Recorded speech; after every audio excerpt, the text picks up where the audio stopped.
Let's dive right in. What Caribbean island is famous for a rainbow row of waterfront buildings, played a key role in the Atlantic slave trade, and speaks a lively blend of languages? It's Curaçao.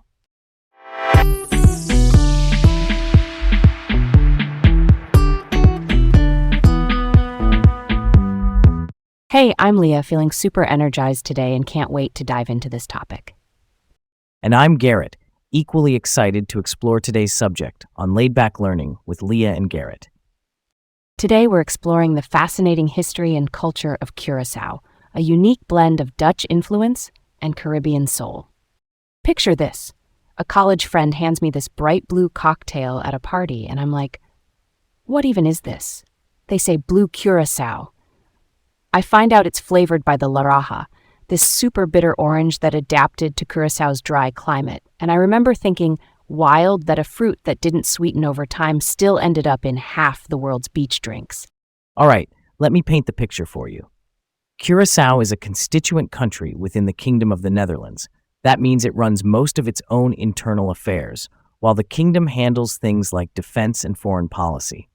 It sits in the southern Caribbean Sea, about 65 kilometers north of Venezuela, and it's the largest of the ABC Islands, which are Aruba, Bonaire, and Curaçao. The capital is Willemstad, famous for that colorful waterfront called the Handelskade, all set around a superb natural harbor, the Schottegat. And it's multilingual in a really authentic way. Papiamentu is the everyday Creole language that carries a lot of identity. Dutch is key for administration and law. English is common in tourism and business, and Spanish is widely spoken too, thanks to close ties with the mainland. If you're new to the term Creole language, it's basically a language that developed from blending multiple linguistic influences into a stable native tongue. Curaçao is a masterclass in that blend. Here's a cool thought to kick off the timeline. In 1499, the Spanish explorer Alonso de Ojeda, who was part of early voyages along the South American coast, recorded European contact with Curaçao. Spain settled it in the 1500s and basically tied it to nearby Venezuela for church and administration.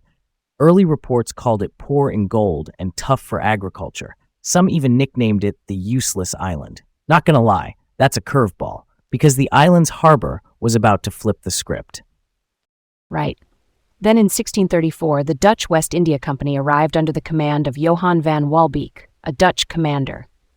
They founded Willemstad around that deep, sheltered Schottegat. This is where the phrase free port comes in, reduced customs barriers that make it easy to trade and ship goods.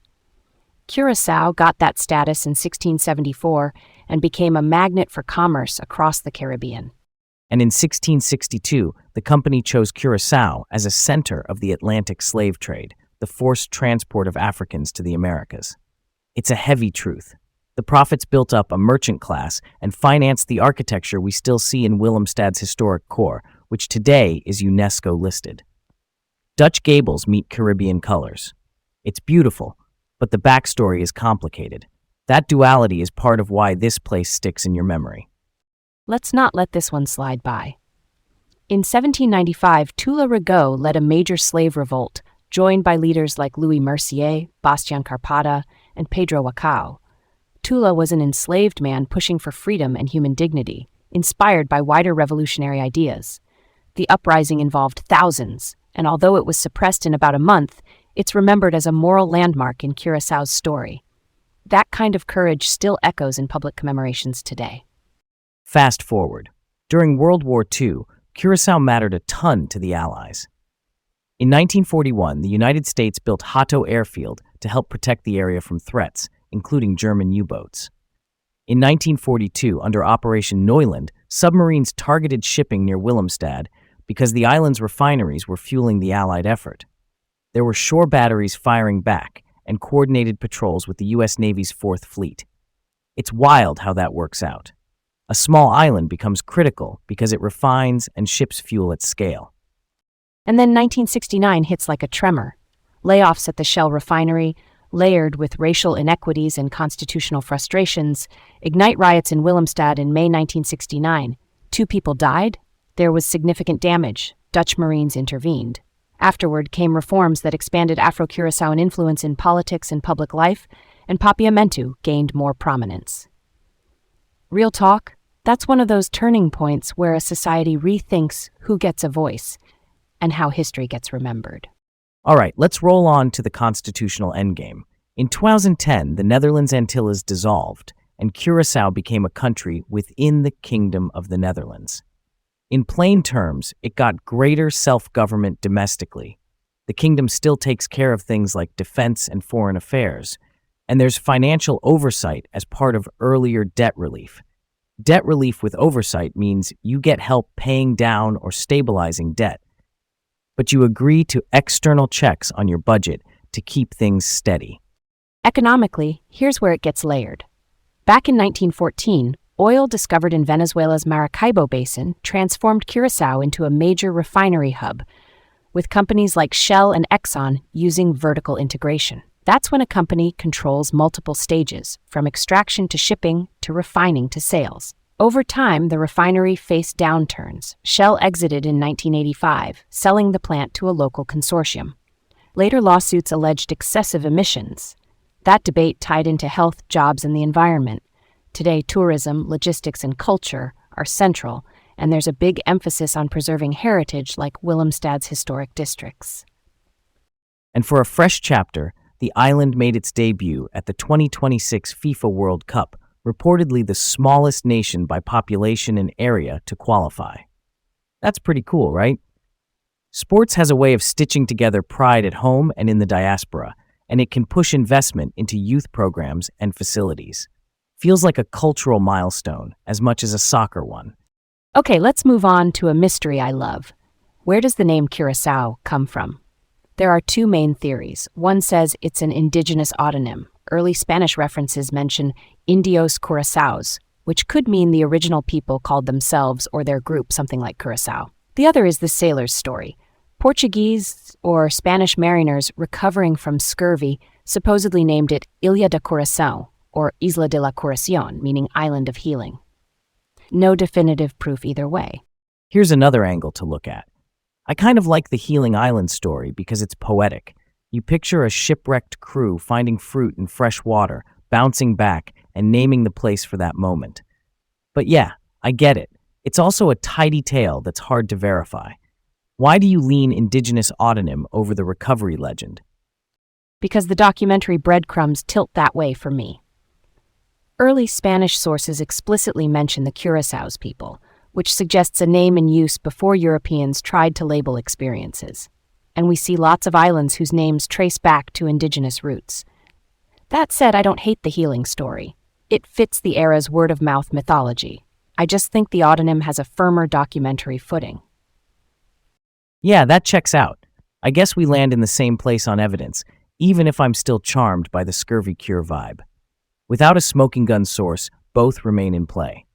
It's one of those times history leaves us a fork in the road and says, pick your path. Just be honest about the uncertainty. Switching gears just a little. Pop culture has kept Curaçao on the map through that bright liqueur we mentioned. Curaçao liqueur uses dried Laraja peel. Blue Curaçao is the iconic cocktail version, even if not every bottle comes from the island. And Willemstad's waterfront is a travel media darling. Those candy-colored facades show up on posters, screensavers, you name it, and they're tied directly to the UNESCO-listed historic core. What's next on our list is a what-if scenario I've been turning over. What if oil had not been discovered in the Maracaibo Basin in 1914? Curaçao might never have become a global refining node. The harbor would still be excellent, but the island's trajectory could diverge hard from heavy industry and wartime fuel logistics. I imagine a quieter island, less smokestacks, more small-scale trade, maybe salt exports staying relevant a bit longer, and a stronger lean into local crafts and foodways. With fewer refinery jobs, community life could have organized more around agriculture adapted to semi-arid conditions and maritime work. I could see language policy and cultural identity, especially papiamentu, rising prominently anyway, just through schools, music, and neighborhood life instead of factory shifts. I'm down for that vision. Here's my spin. Tourism probably becomes the anchor earlier. The island's ecology is semi-arid with cactus scrub and those wind-shaped dividivi trees, plus coastal upwelling that brings cooler, nutrient-rich water to the surface. That means great diving, snorkeling, and wildlife like flamingos and salt flats. Add in what folks call balneoclimateric qualities, basically climate and waters that people use for wellness, and you've got a niche for ecotourism and health retreats. Logistics through the deep harbor still hums, just without the refinery footprint. That's a story worth telling. And maybe the absence of heavy industry preserves more subterranean aquatic life. Those specialized stegofauna, tiny cave and groundwater creatures, suffered in the late 1900s, likely from contamination. So in the no-oil world, biodiversity gets a win, but the trade-off is fewer industrial jobs and a different growth curve. No easy answers, just different paths. Thanks for tuning in to Laid Back Learning. Stay curious and see you next time.